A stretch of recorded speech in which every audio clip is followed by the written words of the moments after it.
have for It's Friday 2021 mid-pandemic edition of Artist Lectures, coming all the way from Elmhurst. Is that where you're at? Where you at? I'm in Elmhurst right now, yeah. Elmhurst, yeah. Sergio Farfan, who is a former student of mine, full disclosure. He was in one of my photo classes, and I've been watching him ever since. That was a few years ago, and he's been doing some amazing things. So we had the opportunity to work together recently, because I don't know if any of y'all have ever made it to campus, or if you follow us on Instagram or Facebook. Let me just go ahead and share this with you guys, if I can. So Sergio is, we're going to talk about his artwork, but this is a mural that he designed here. So I worked with student services. So many of you guys would know them as like testing services, administration, or admissions, and that hallway down Building B, if you've ever been on campus. And this is a 100-foot long mural that Sergio designed. And we went through the whole process of the commission where we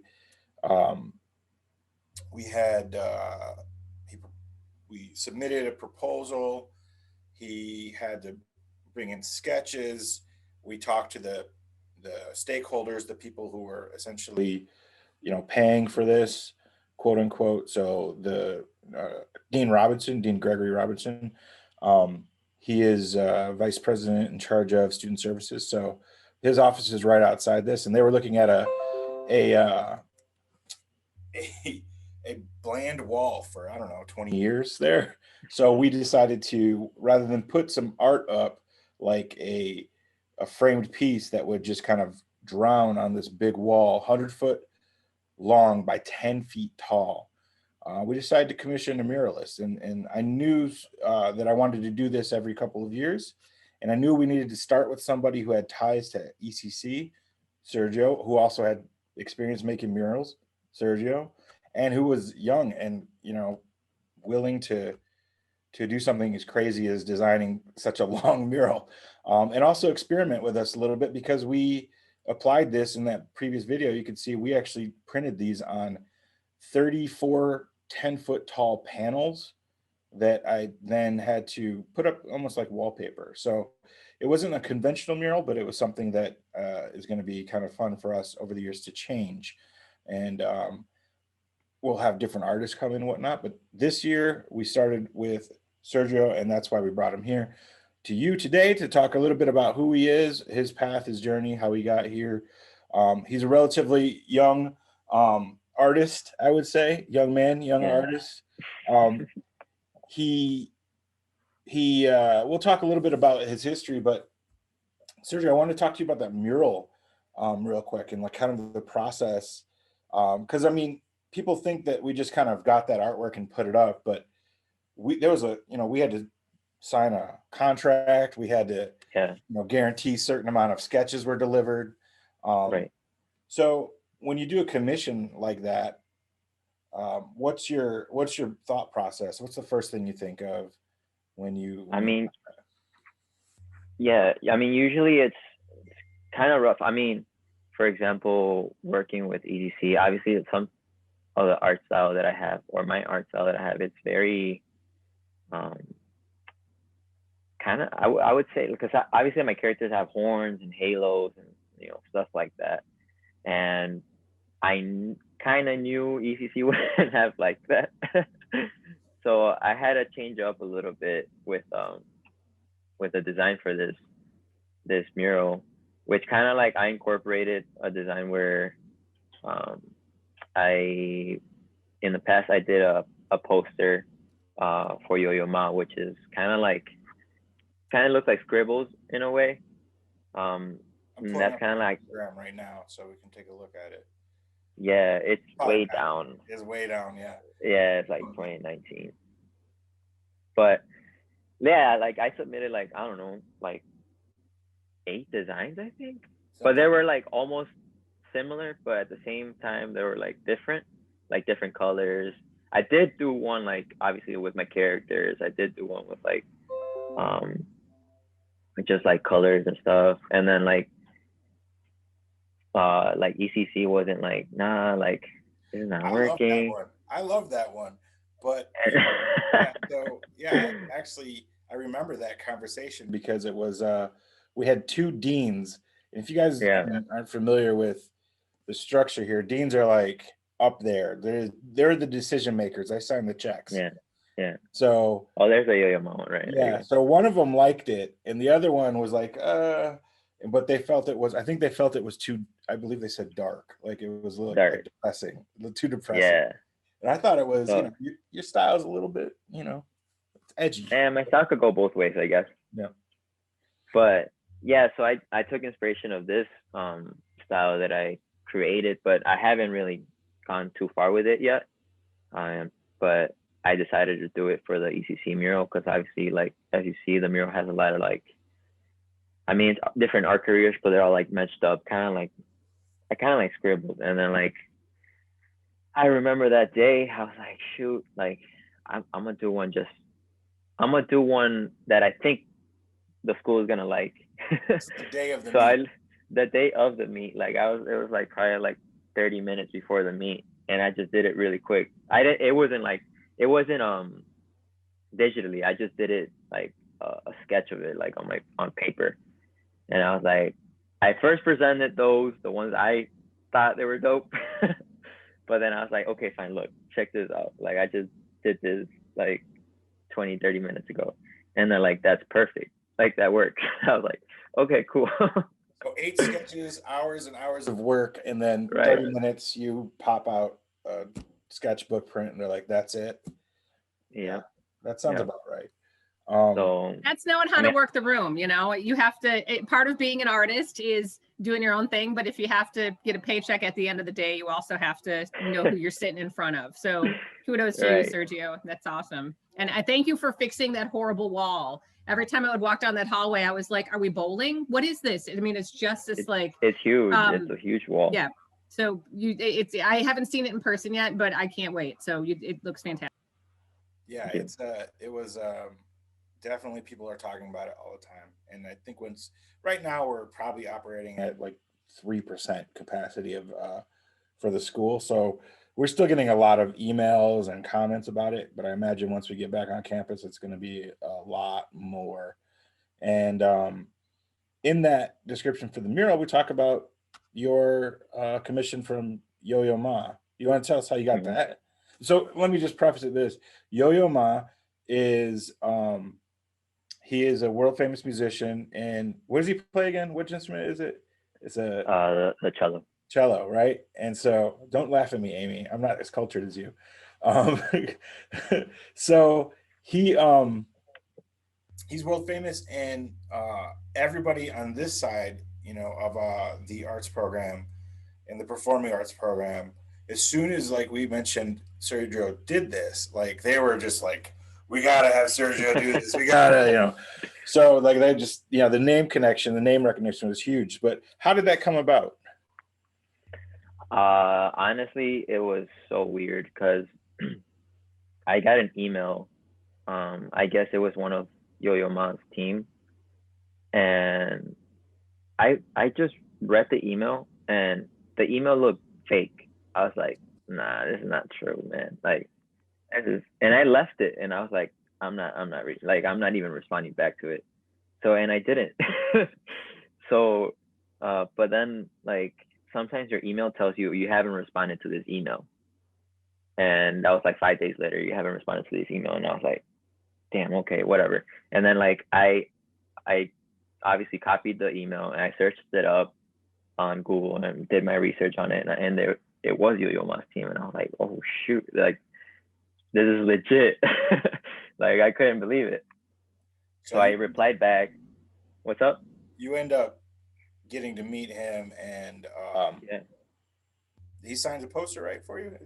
Yeah, he signed. Yeah. I mean, we both, the poster that they were selling, we both signed the poster. And then, okay. yeah, and then well, Keith did a little something for me too. But yeah, like so I replied back to the email, and it was kind of cool because I wasn't picked like I wasn't officially picked.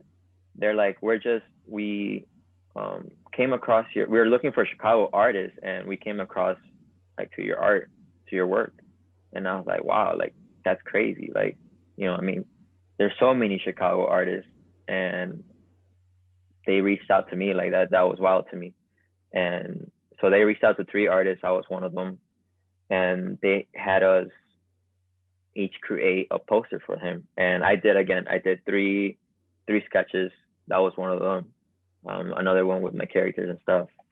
And yeah, like weeks later, they're like, Yo-Yo Ma was the one that had to pick the art, so he's the one that picked mine. And I was like, that's freaking crazy. Like, it's unbelievable. And so this list like, that's going up and down here, so to give it more of a context, Yo-Yo Ma was on tour, and each city they wanted an artist to design the poster. So what you're seeing is Sergio's rendition alongside all these other artists throughout the world, really. Mm-hmm. Yeah, so that was a surreal. It was crazy. Like, especially kind of think. I mean, I like when I was in elementary and like middle school and kind of high school, I was in like orchestra and band, so I knew about Yo-Yo Ma. And like since I was a little kid, like I used to play like the violin, and they would mention his name all the time. And I saw him like in Arthur, like he comes out in Arthur as a character. So I was like, I knew of him. Like I knew he was like a big deal. So that's why when I saw the email, I was like, nah, that's impossible. Like that's crazy.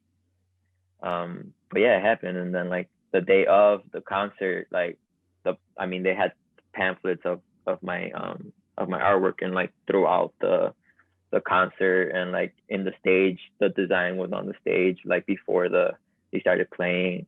And I was like, this is not this crazy. I want to peek. I just want to poke in and say, Sergio, you are not giving yourself enough credit. You are like so charmingly humble. You are allowed to like be the hot shit that you are. And I think you are just so humble and so sweet. And this is a big deal, and you can toot your own horn, because I think it's so awesome. And this is just one project of several that you've done. So I think it's awesome, and you're so humble, and God love you for it, but don't be humble. You should be super proud of yourself. This is just like a super big deal, and it's awesome. So it's awesome. It's great. It's fantastic. So and I also want to say, one of my students said that when they walked past your piece in Elgin, she was like, oh, this is really nice. And she broke the cardinal rule, and she touched the work of art. Like she went down the hallway and like touched the work of art. So safe space here. Thank you for admitting that. And it's already, students are seeing it. So that's cool. What was that? Touch the art, right?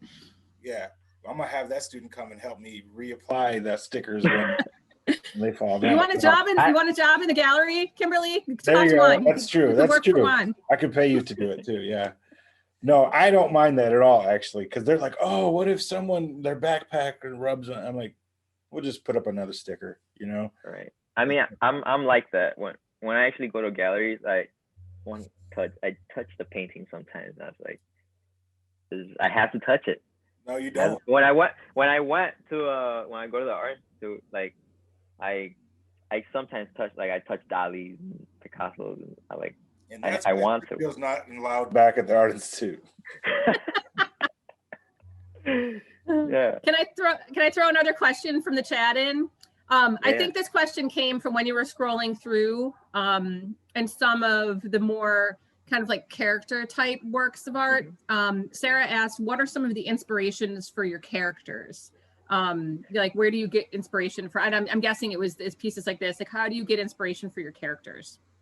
So these characters are kind of like, they're created. They're based on personal emotions, like, and not just like what I've been through, but what I see other people going through, and this and that.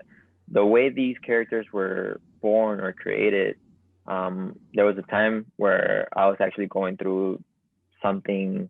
I wasn't feeling myself. I was actually I was mad. I was really mad, and I did something really stupid, and I was very disappointed in myself. And this was actually when I was in ECC. So these characters were born in ECC in a classroom. Like that's the cool part. And I remember just being in the class next morning before the day that whatever I did. And I just started, I was very sad, and I just, obviously, like, sometimes I don't pay attention to class. I like to draw. And I just took out my notebook and I started drawing. So this is something that I like first started doing, because usually my old drawings, I kind of used to draw like cartoons and stuff that I used to see in school, or in not school, in TV. But this was the first time I ever like really let my whatever I had in my mind and like started doing my own thing. Like, so I started just drawing this character that he looked kind of depressed. He kind of looked mad, kind of sad. And I don't know where I added the horns on the character, kind of like saying that I was a bad person in a way. But I know I'm not. I'm actually a really good guy. Like I'm not. I don't. I'm not bad, I would say. But that's why I started adding the halos on top of the horns. So it's kind of like symbolizing like kind of like a yin yang, or like the devil on one side and the angel on the other shoulder. Like everyone has demons inside them. Sometimes like they come out without you even noticing, and it's natural. It's human. Like no one's perfect. Like it happens. So yeah, actually the first Kans drawing, I call them Kans characters, is like that one right there, and that's the one I was drawing in school, and I kept it. Like that's how it was born. What class was it in? That was in. I just want to know, if it's in my class, then I deserve something. If I bored you, no, it was making new artwork. Your class wasn't boring. That's the thing. Your class was fun. You already got your grade. Talk no more. No, like it was a history class. It was a history class, like early in the morning. Let's talk about this one real quick. What's this all about? If it shows up, that's a poster I did for the Chicago Bears earlier this year. Sorry, 2020. Yeah, how did that late come about? So yeah, I mean, here in Chicago, I mean, I work with some galleries, and this gallery was recently working a lot with the Chicago Bears, and they introduced the idea of making posters for each other game that they were gonna do in the season this season is going on, and they decided to get, I believe, 10 artists, and they were supposed to do 2 posters, and I was one of the artists that the Chicago Bears picked, and I was just had to do some posters for them. But no, yeah, it was a cool project. Again, kind of hard, because I usually like to do my own thing, but when it comes to commissions, I have to change it to their branding and to whatever they like. So that one was a little different, because I never really draw animals or stuff like that. So obviously with that one, that was the first poster. I kind of inclined it more into like their branding, but then the second poster I did, I kind of like, I was just, it's a little more up, I think. Yeah, it's up. That one right there. Oh wow. So that one, that's when I was like, all right, I need to do my character. Like I need to show it off for a Chicago Bears poster. So they actually loved it, and then this one was kind of nerve-wracking, because it was versus the Packers and like the rivalry, and I was like, damn, why did I get this one? Like I didn't want this one. But it worked out, and like, I mean, they loved the fact that like it was hard, because like they actually, Chicago Bears, the other design that I did, I added yellow, because I like the color yellow in my paintings, and they're like, no, don't do yellow, because like that's the Packers. And I was like, okay, all right, whatever. So with this one, I had to, like, there's no way, like, geez, man, like, and they're like, okay, like we'll accept this one. And I was like, okay, cool. But yeah, it worked out really well. And I was very surprised too that they let me do like, I do a lot of like my writing, I do it backwards. So on the top, well, and the bottom where it says Bears and Packers, like they let me do my backward writing and my font, and they were really cool about that. So in the beginning, they were like the person that was in charge of it.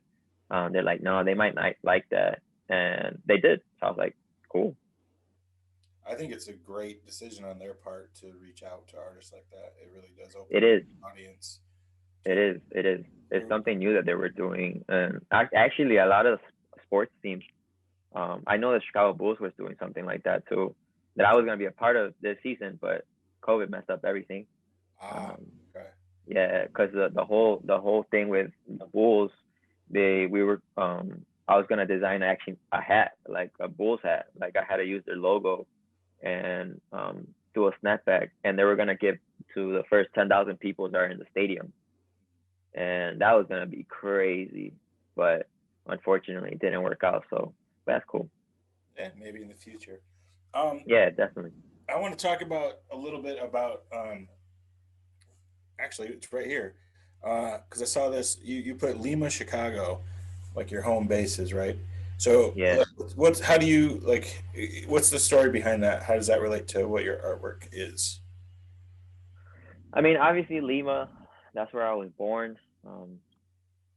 That's where that's where I first remember drawing. Like as a kid, like I remember probably even drawing before even like talking. Like I just loved art so much. Um, I I always drew. I actually still have some of my sketches from back in the day from when I was in Peru, and that kind of it influenced me. And then, so I have two older brothers, way older. They're like 12 and 14 older than me, years older than me. And the middle brother, he was a skateboarder, so he would always take me everywhere with him. Like I was like 5, 6 years old, hanging out with like 16, 17-year olds, and I was just like chilling with them, and I loved it. And they would be on their skateboards, and I would bring my bike, and I would just follow them everywhere and see like all the tricks they would do. But as they were going, obviously in the street there was a lot of graffiti, and that the walls really spoke out to me just because of the colors they would use.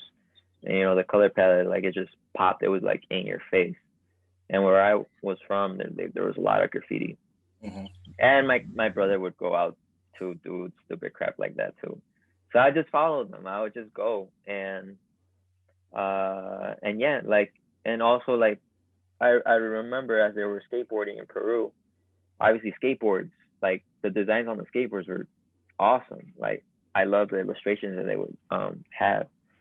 So in Peru, I guess in Peru that's where I represent Lima, because that's where I fell in love with art, and obviously that's where I'm from. Mm-hmm. So you started. I remember when you were in class, you would photograph these places where you were tagging, I think, or you were something like that. And I'm like, what are you doing? And so you have like this history of street art, right? That and now Yeah.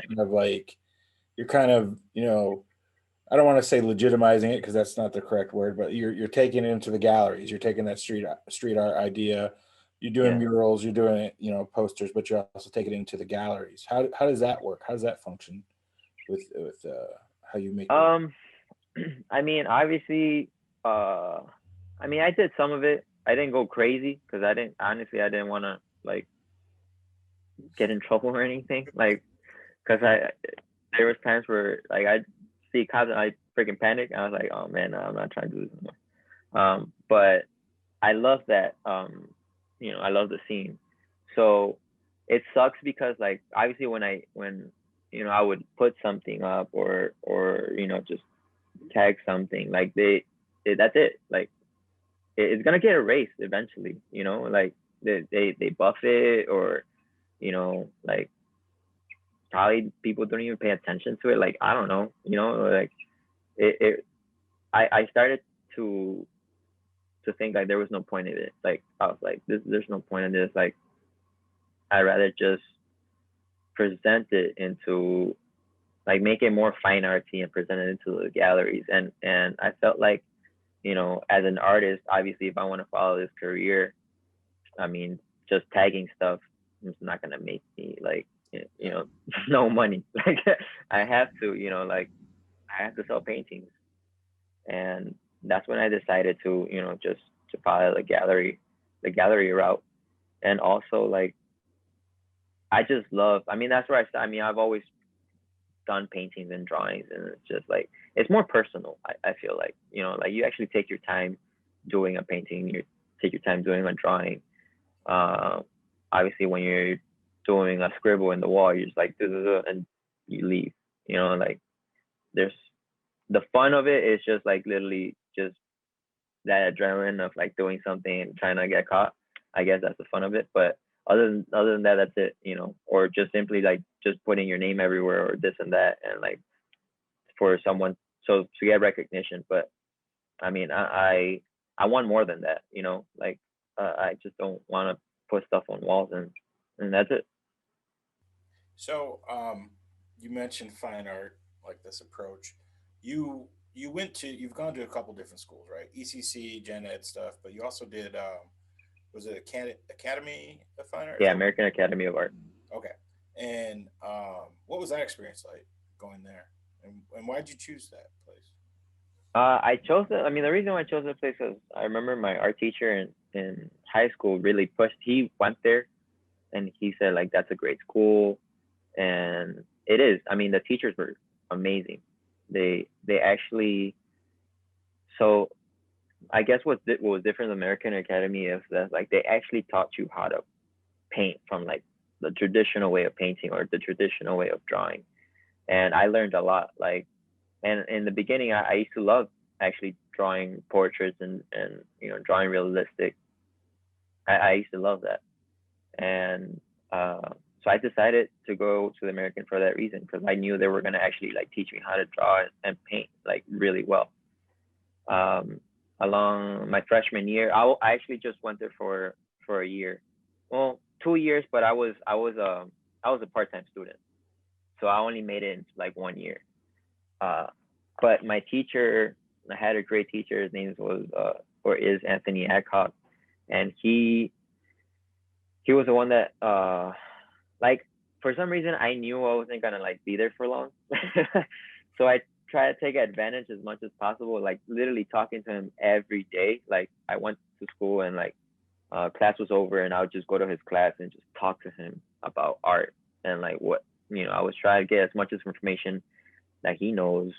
And yeah, but like when I went to school for graphic design. Like I didn't, I had no idea what was fine art. Like I had no idea what was galleries. I had no idea that painters actually sell their paintings. Like I had no idea of that. Like that never came to my head. Like when I uh, when I thought of like art, I just thought of like a graphic designer, illustrator, like working for a company, working for, you know, like a brand and designing a logo or designing some t-shirt thing. I don't know. Like that's what I thought of art. I never really thought of it as like uh galleries, you know. And I didn't even know it. Like obviously, like growing up, um, I grew up in a family where like, I mean, you know, we weren't.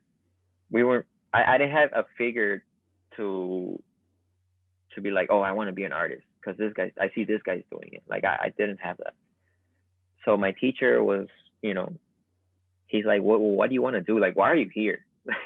You know, like, what do you want to do? And I was like, what do you like to do? I was like, well, I like to paint, man. Like, that's all I like to do. Like, I like painting and I like creating. He's like, well, you're a fine artist then. Like, why don't you become a fine artist? And I was like, what? Like, what is it? Like, what do you do?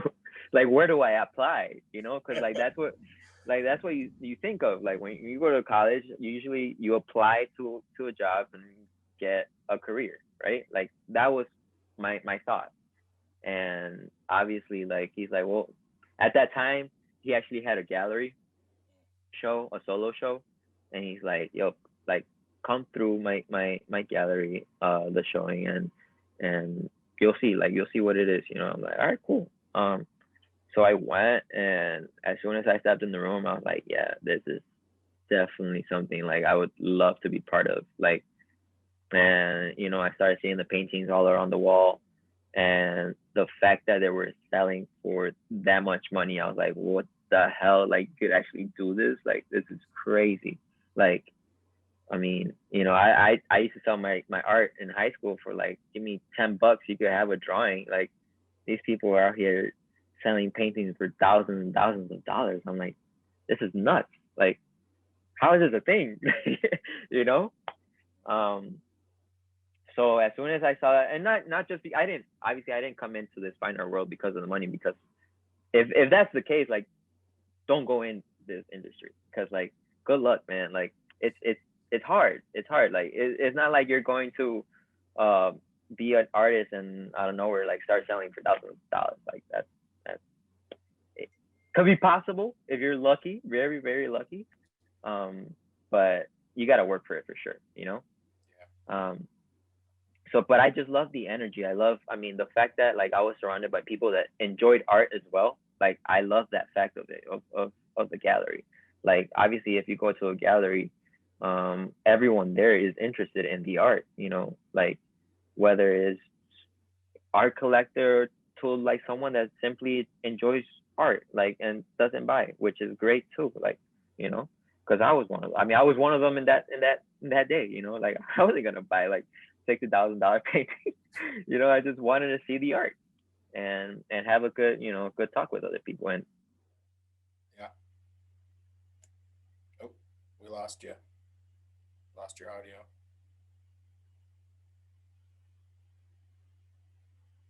Your headphones die. Amy, can you hear me or no? Oh, there you go. All right. You good? Okay, cool. What was I forgot. I don't know. That I have to. Okay, so going to galleries was. Yeah. I noticed that was important, because obviously, like, the people, you don't know who you're gonna meet in those places, because like they're interested in, obviously, again, the arts. So that's when I started noticing, like, oh, you gotta network. You gotta go to these places to find people, and you don't know if that person you meet could lead to something else, and that person leads to something else, and this and that. Like, a lot of people have this idea of like, well, obviously now with social media, like, you post something and you hope for someone to see it and like it and like, oh, I want to work with you. Like, a lot of people have that mentality, and sometimes it could work. But for me, like, personally, I love talking in person and actually meeting the person, because it's a different vibe, like talking to someone in person is completely different than talking to someone on email or on Instagram. Yeah. So I enjoy going to the galleries for that reason, and them getting to know me and me getting to know them. I always found it to be inspirational too. Like, you go and whether for sure. Being a competitive person or being just open to understanding that people are trying to communicate, and you're trying to understand what they're saying. I always found it to be really I don't know what the enriching, if that's the right word, but like, I always left whenever I was at a show, I always left being motivated to go make something, and get into the scene more, network more. Are these specifically for the gallery, or are you planning shows, or what is this related to? Yeah, usually, I mean, the stuff that you're seeing now, yeah, they're for galleries and showings, mostly for group shows right now. Okay. I do sometimes post stuff where, obviously, like, I like to paint whatever, so I just post some stuff that I'm working on. But usually, yes, there are specifically for like a show. Right now, that one was for a past show that happened last weekend. Okay. It was called the Ink Show at Vertical Project Space. It's a new gallery, kind of like the sister of Vertical Gallery, if any of you know. Yeah. That's your gallery you work with? Vertical Gallery, yeah, is the gallery that I work with here in Chicago. Okay. And what other galleries you work with? Mostly I just work with Vertical Gallery. There is one other gallery that here and there they gave me some gigs. Okay. It's called All Star Press Gallery, Uh-huh. and that's the one that I got the gig for the Chicago Bears. Oh, okay. It was for that gallery. So they was it Vertical? What gallery brought you to Florida? That one for the or brought your artwork? I mean, to what was that one? The art fair. This is the art fair. No, so the art I didn't have my art there. I just went there to help out with Vertical Gallery. Oh, I thought you had your art there. Okay. No. Yeah, I just went there to help out in the art fair that they had a solo show at the time. What how was that experience? It was crazy. I mean, that year that I went to help out, that was the second year, I think. But that year, because I went with the gallery, I met literally like most of my favorite artists in around, like they were all in Miami. Like the gallery owner was telling me like, yo, this is like rare. Like literally everyone is here this year. And we went to this place called like Juxtapose magazine. Yeah. Mm-hmm. So they did a Juxtapose clubhouse, and it was like a 5-6 floor art show. 5-floor art show where like every level it was just a bunch of artists, but like the big time artists, you know? Yeah. And like in that show, like I literally met like everyone. Everyone was there. One of my favorite artists, his name is Anthony Lister. He's from Australia.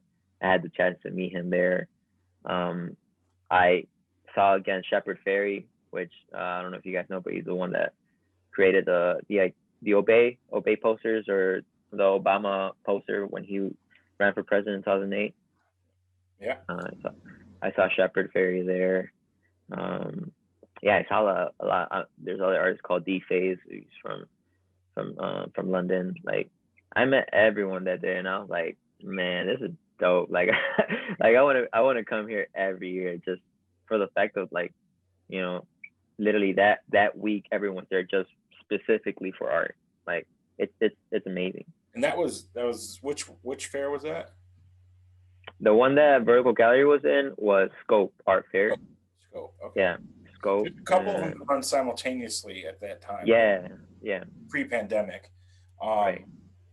But if you guys don't know, like a lot of these art fairs are where galleries themselves, it's kind of like the all-star show for the galleries where they take their best artists and then they bring them to this art fair. And that way they can have collectors essentially walk through and see all of this artwork, and then they sell the artwork right there. And we're not talking about, you know, $100, you know, or, you know, we're talking about $30, $40, $100,000 and a lot higher artworks. We have one here that in Chicago called Art Expo that happens in September, and they have sections of it that are for the big galleries, and they have sections for the up and coming galleries and whatnot. And you'll go in there and you'll see the artwork and the artists from, man, like the books that you learn about in art appreciation and art history. They're actually at the show. That's a crazy experience to have, you know? So whenever this pandemic thing, you know, is over and they have art expos again, you guys need to make it out. I think most of the time, correct me if I'm wrong, Amy, I think we can get them discounted tickets for the one in Chicago. Yes, that's right. We can get like a student tickets and like a discounted group rate. And I'm sorry, my computer freaked out, but I'm back now. Yeah, so that's one thing we should try and make it down for, because it is amazing. It's you know, that feeling that Sergio was talking about when you have like a gallery and you can talk to people about art and you guys are all like vibing on the same level. Mm-hmm. It's like that, but in, you know, at Navy Pier, and just huge, you know. Yeah. Amy, do you see any questions in the chat? I don't know if you got a chance to look at those. When I had to sign off and rejoin, I lost the stream, but I remember a couple of them. And I think one was actually directed towards this piece. We have like a solid group of people in this class that all want to go get a tattoo of one of your pieces, like right now. I'm one of them. So the question is, have you ever designed a tattoo, and would you? I have designed a few tattoos, yeah. Unfortunately, every time I design something, they never get it. So I'm like, why are you making me do this? You know? And obviously that was more so like in the earlier years when, you know, in high school or like in college and stuff. I was like, dude, like, are you gonna get it or not? You know, I'm like, there's actually one security guard in my high school. I was like a junior, I think, and I designed him too. And I just like saw him again like recently, and he's like, dude, I still got the tattoos on. And like, did you get it? And he's like, no. I was like, okay. Right. If you design a tattoo, I'll get it. I promise you that.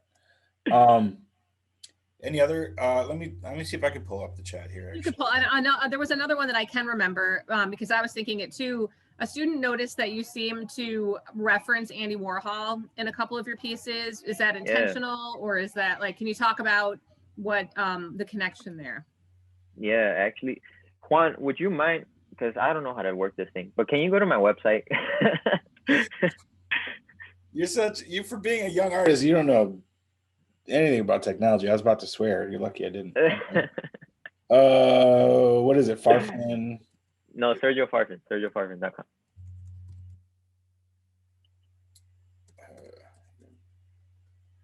I'm just gonna do that.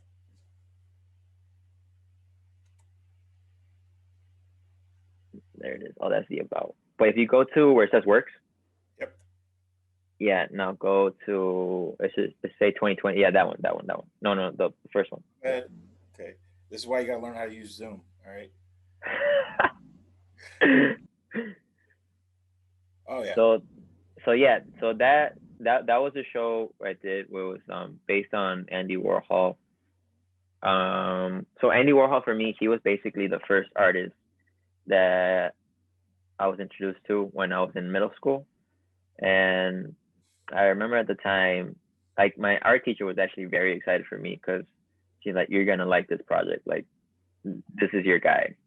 And I was like, okay, cool. So she was the one, she showed me obviously like the Warhol paintings, and obviously the fact that they were really colorful and they like pop, obviously, like I loved it. And she obviously showed me some of the Marilyn Monroe's and obviously the Campbell soup cans and stuff like that. So he was basically the first artist that I ever was introduced to that like was more contemporary in a way, you know, because like obviously like so Michelangelo, like that was, you know, way far, you know. So like he was the first one that I was like, you know, he was doing stuff like, you know, 70s, 80s and stuff. So he's a huge inspiration for me. He taught me, well, he kind of like the way he did his drawings or paintings, like in the beginning, obviously Warhol kind of like they didn't like his work. His drawings, people thought they weren't that great. So he took a different route and he's like, all right, well, I have cool ideas. Let me hire a crew and have them do my stuff, you know? So the fact that like he kind of like pushed in a way the idea of like, you don't really have to be an artist to be an artist, you know? Like if you simply have the idea, but you can't do it, like you can't physically do it yourself, like why not like put that idea out, but like have help from people, you know? Do you think that's important that artists need to have the ability to craft their idea, or do you think the idea is just where it sits? I mean, I'm not against like, I mean, for me, obviously I love creating it myself.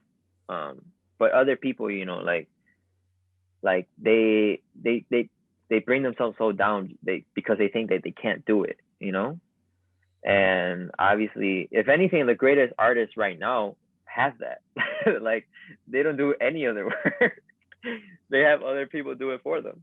Are those the greatest artists, or are those the most successful business The people? most successful artists. The most successful artists. Most Okay. successful artists. All right. But people are, I mean, students are loving this. In the comments, it's just, this is so great, and so students are loving these. So kudos to you. But yeah, the idea of this show, so that's why I want to pull out, is because like, so with this show, the idea was that when I met Andy Warhol's work, like I was trying to mimic him a lot, like the whole pop art stuff, you know, and I was really, really in it, and I was getting frustrated in a way, because like I noticed that like people liked it, but they're like, oh, it's just like Donald Duck, or oh, it's Mickey Mouse, or oh, it's Bugs, you know, like we've seen that already. Like what's so special about it, in a sense, you know? So I was, you know, kind of like mimicking Warhol, doing similar work, like really like the pop stuff. And I, you know, I decided to like stop that. I'm like, no, I'm not doing this. Like this is too much. Like I feel like I don't want to be known for replicating someone else's stuff already, you know? So like the point of this show was that like in the beginning, one of my characters was opening up like a Campbell soup can, and the point of the show was the how it started was a sculpture, which is like the two little legs going inside an actual Campbell soup, and I call that piece "Looking for Dreams in a Can of Soup." So I was looking for dreams in Warhol's world, which is not my world. Like so, I was trying to see if people would like what I did, but still having the Warhol route. But I felt like they didn't. But then like that's why the other piece on the left kind of represent that. I call that painting Dreams Not Found, and I kind of like I created like my little character, kind of like tired and, you know, like sad. You know, it's like a post that's just like, you know, he's not feeling it. Yeah. And like he's just still stuck there, so the dreams aren't found. And what he's not noticing is like his dreams are literally on his left hand. That's where there's a rainbow right there. And I'm a lefty, so I'm, you know, that's my hand where I paint with. So like usually all the paintings here were really colorful except this one. This was white. Like, and that meaning is that like, you know, the left hand is that's where you're gonna find your dreams. Like it's you know, not someone else's dreams, because they already put it out there. Like you have to do your own thing. And I mean, it's a good start to copy your favorite artist, obviously, because, you know, you want to explore as many styles as you can, and then later you're gonna develop your own thing, which I'm still am. Like I feel like I'm, you know, I have something going on, but like, do I feel like I have like this specific style that like it's crazy and everyone knows it's a Sergio Farfan? I don't think so. I'm still developing. Like I'm super young, but like I know for a fact. Go ahead. What's up?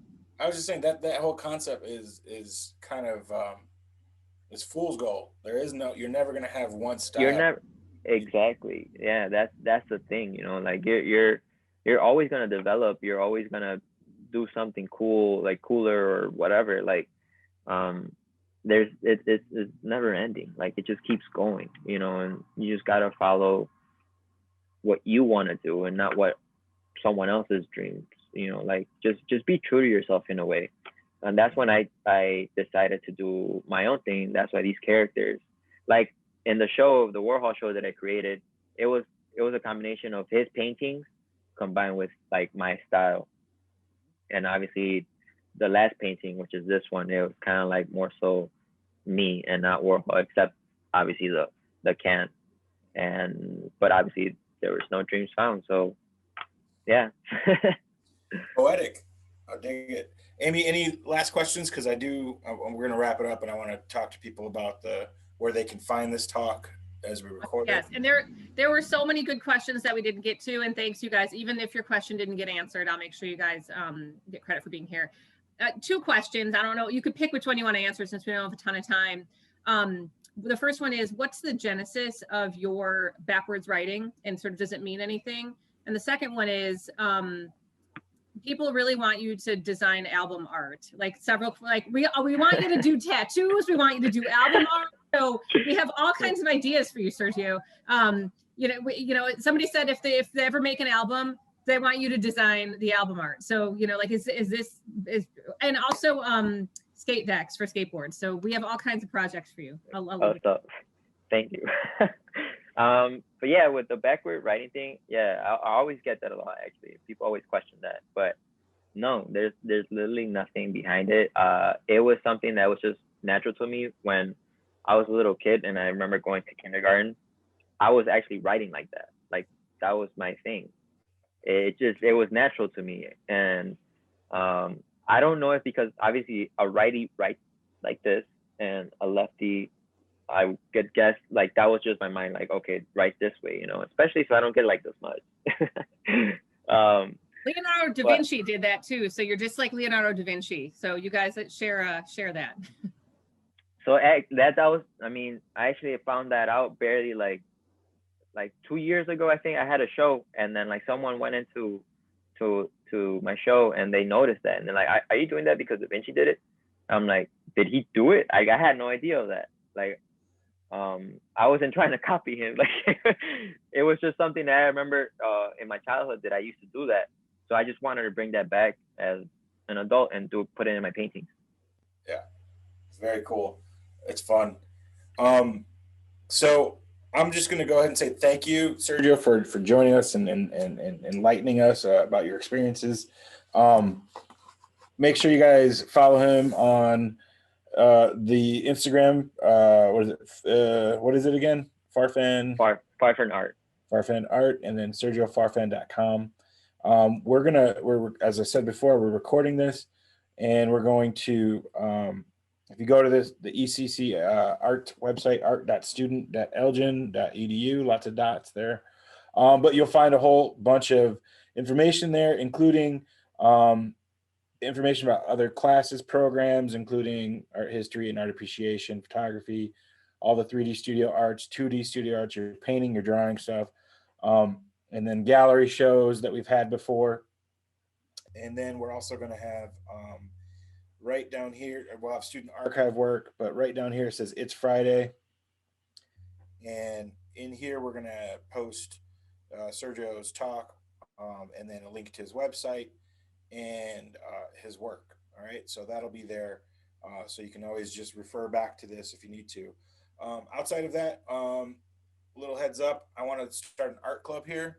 Hopefully I'll be an advisor, and I'm just plugging it right now. I want to be able to organize trips and shows with students. So if any of y'all are interested in doing that, get a hold of me. Maybe we can visit Sergio's studio, stuff like that when the pandemic is over, right? Or when you all get vaccinated. And then we also have exhibitions coming up. And so if you go to Opportunities, there's going to be Exhibit Your Work. So we're going to have the schools exhibition. We got a couple outside exhibitions that we're going to be posting there too. So make sure you check out that site and look at all the information. If you're you ever heard of Spire magazine, Sergio? When you were here, did they do Spire? Did you participate in that at all? Probably not. No, I don't think so. It's the school's art publication, art and literature publication. The deadline to submit for that is actually coming up in about 2 weeks, but you can get your work published here. And that's all on the ECC art portfolio page. So that being said, again, thank you, Sergio. Thank you, Amy. Thank you. All the students, all the 12, 13, 14, 15 of you. Thank you for the questions. We will next month. Oh, let me go. Another shameless plug. Let me see if I can pull this up. I got a lot of shameless. You might like this one, actually, Sergio. I think you would like it a lot. While you're pulling this up, I'm going to say thank you to Sergio and thank you to my students. And just in the comments, Sergio, I don't know if you can see them, but you have a bunch of super fans now. So students love your work. Appreciate it. Sorry, Juan. No, it's great. We're going to have for the month of February, we're going to be doing artist takeovers. And so we have, this is a show that was essentially, it was a plan to be a show. It didn't actually work out to be a show. Right now, we want to basically wait until we can get access to campus. So we're going to do some programming with these artists. It started with this idea of Black History Month and how why do we try and like squeeze all of the Black artists into a month? But what we're going to do is program it so that we have a panel discussion and we can share some artwork on Instagram with these takeovers. And then hopefully next fall, we'll have an exhibition with these artists, and it's called Approaching Truth. All of these artists deal with, they're all Black artists who make work about, essentially, existing as an artist who's Black in the United States today, 21st century, and how they deal with the history, the culture, and that idea of Blackness. And we'll talk about what the future holds for what they make and how they see the world. We have Rashad Taylor, who's actually from Bloomington, Illinois, and he has a project called Little Black Boy. His Instagram takeover is next week. It's about his son. It's really powerful imagery. It's about the idea of like being a father to a Black child right now, today, and with everything that's gone on the past year, past 400 years, but just where we're at. Then after that, we have Zeri Washington, who's an interdisciplinary artist, mainly photography and installation art. She is Chicago local. She'll be the week after that. And then we have Aaron Coleman coming back. Some of you guys might remember Aaron did a lecture last semester. And he's got a new body of work for a brand new show that he's doing. So I'm sure I'll mention that a little bit, but he always has an interesting perspective. And then also Angie Redmond, who is actually currently a graduate student at Northern Illinois University. And she is making some amazing paintings right now. And there's a whole bunch of people making these really beautiful portraits of Black folk with beautiful colors. Amongst them, Max Sansing, which I believe, Sergio, Max. Yeah, Max is cool. Jemiah Calvin is another one who's doing that. So there's a lot of really talented painters around here making some beautiful portraiture. Outside of that, I think, what's that? Could a quick question? Is this only open to ECC students, or can other people attend the panel? The panel, the link for registration is on that website. So as long as they register, it can be shared with whoever. And it's going to be a little different. It's Friday on a Thursday. We've done that before. We're going to have to do it again. Just trying to get all those schedules together was a little difficult, but 3:30 p.m. to 4:30 p.m. on Thursday the 25th. And it's going to be quick, and we're going to hear a lot of different point of views in a short amount of time. So you won't want to miss that. Thank you all again. Sergio, you're the best. Congratulations on your success. Appreciate it. And we hope to see what else you make, Can't wait. For sure. All right. No, yeah. All right, you guys all have a good day. Good, and stay safe. Peace.